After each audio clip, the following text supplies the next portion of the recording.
wishing you and your loved ones, your family, your friends, and everyone around you a very, very happy new year. Always praying good things for you and everyone around you. 2023 has been a very, very intensive year for me, and I think for everyone. Every year end, I self reflect and I flip the pages of my journal and I look back as to how things have changed. And this year has been pretty intensive. I have noted down a couple of things as to what exactly has helped me become a better person this year. Some of them are habits, some of them are actions. I think emotionally, and when I talk in terms of mindset, a lot has changed than what I was last year. The way I look at things, the way I perceive things in life, how I made these changes, how I became the person I am right now, because currently I feel so much more better in terms of what I was in 2022. Everyone around me also sees these changes. Everyone's told me how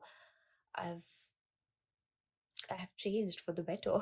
So, without any further ado, let's get into the video. Number one, and by far my most favorite, is journaling. I cannot begin to measure the importance of journaling, especially if you want to improve and clear out your brain. This is one of the best practices. 2024 would be my fifth year journaling. I have been writing diaries since I was, I think, 15 or 16. But when it comes to daily journaling, I think I have been the most consistent since the past 5 years. In 2022, I was journaling. I was in Canada at that time. 1 month of my journal was fully blank, and that made me feel like the messiest person on the planet. I didn't even know where did time fly by. And since that day, there was no stopping. I have been consistent and I have not missed even a single day of journaling.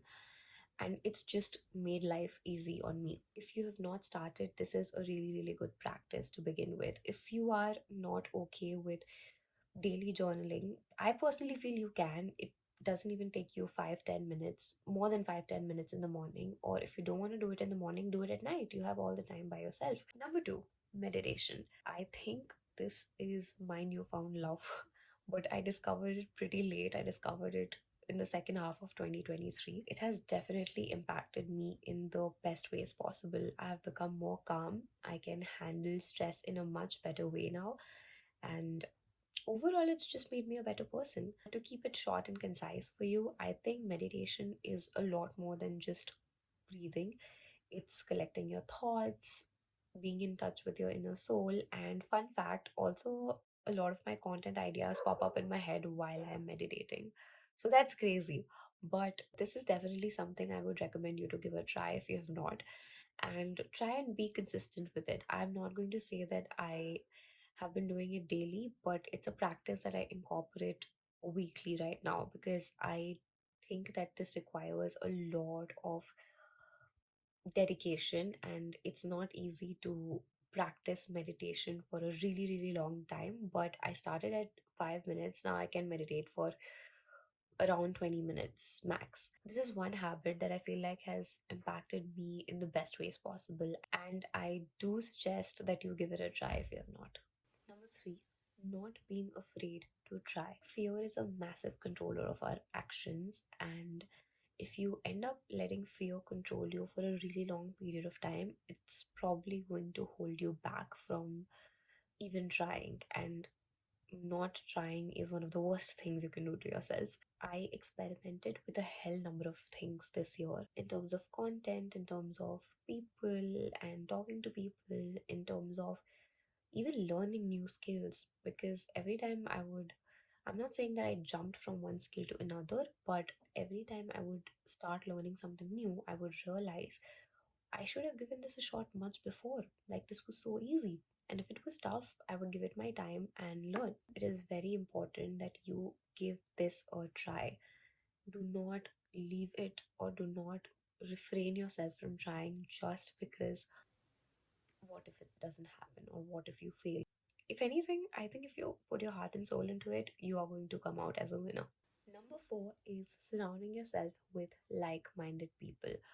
Now, in 2023, I think I reduced my circle from this to this. My circle has always been pretty small, But again, when I'm saying surrounding yourself with like minded people, I just do not mean friends. When I say like minded people, the message that I'm trying to put out is even one of your interests that's set with good intentions should match with the other person.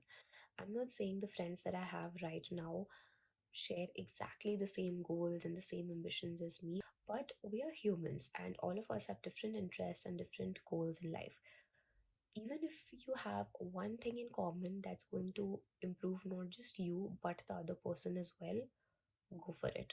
The best thing about surrounding yourself with like minded people in the most ambitious ways possible is that you get to learn from each other. So it's not just you are taking something from them, but you're also giving something you know to them. Number five, realizing that perfectionism is flawed. This was, I think, one of my biggest weaknesses. I've also said this in interviews, to be very honest. I would chase perfectionism. Every work that I would do and put my energy into, I would try to fix every little detail in it. Now, what are the cons of this? Number one, no matter how much you try to make it perfect, it won't be perfect. So, rather just let the work be the way it is and move on. I ended up putting a lot more time and energy than the work actually needed, and that is one thing that you would not want is wasting time. Realizing that I do not need to chase perfection was one of my biggest learnings in 2023. And if you're doing the same thing, do not. Trust me, it's not worth it. Keeping in mind that the world is evolving every single day. No matter which field you're in, you will have to keep up with how the world is changing. Technologies, trends, everything around us is rapidly expanding. I feel like that is one thing that you cannot embody 24/7, 365 days: perfectionism. No, I'm refraining myself from it. Number six, and I think one of my most favorite, is forgiveness. Realizing that I can forgive myself and the others around me. As I mentioned before, that my circle has gone from this to this.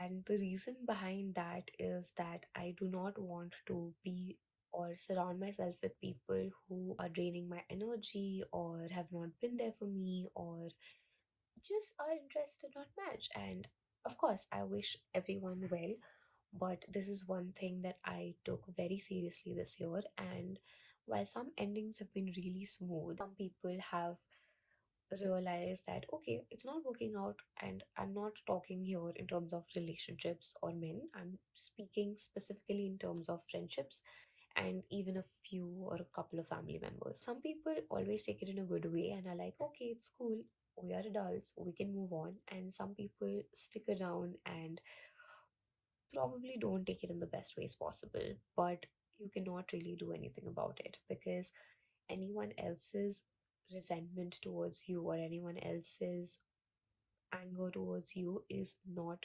something that you should be concerned about because it's coming from a point of insecurity within them. If you are also someone who keeps a lot of anger inside you, there's no point of holding anger and resentment towards someone else. So, exactly the same thing that I said, that is stemming from a point of insecurity within you. Another aspect of this is forgiving your own self. As I said, we are not perfect. We are human beings. We are supposed to make mistakes. Allowing yourself to reflect through those mistakes is something that I've learned this year. Journaling helped a lot in this. I realized that there's no point in being so harsh on yourself. If anything, it's just making your situation worse. Forgive yourself, be kind to yourself, and move on. Do not punish yourself for things that you did wrong. I think that's one thing that I learned. Do not treat yourself harshly just because you made a mistake. It's all right. Look at how you could have fixed it, and it's a lesson learned, if not anything else. If anything, treat yourself with love. It's tough, but it's also the right thing to do. Number seven, and I think this has been a game changer for me, is speaking positively to yourself. What do I exactly mean by this? When I say this, I just do not mean getting up in the morning and saying positive affirmations to yourself. Surely do that. But when I say this, I mean how you respond to people when they ask you how you're doing. It's very easy to speak positively to your own self, but it's really hard to speak good things about your own self to others. We have a tendency to look at the bad sides of our own selves and make that a major part of our personality, which is why if today I say something good to you about you, you'll be like, oh, really? You'll be more shocked than actually accepting it as a compliment. This is not something that happens to you overnight. This is a habit that you develop by practice. Let me know what were the things that actually helped you in 2023. Who knows, I might find something that I'll get to learn from. We have reached the end of the video, and if you stuck around, you're amazing. If you did not, you're still amazing. And I'm gonna see you super soon in my next video. Bye. I feel like I've also become weird in the past 1 year.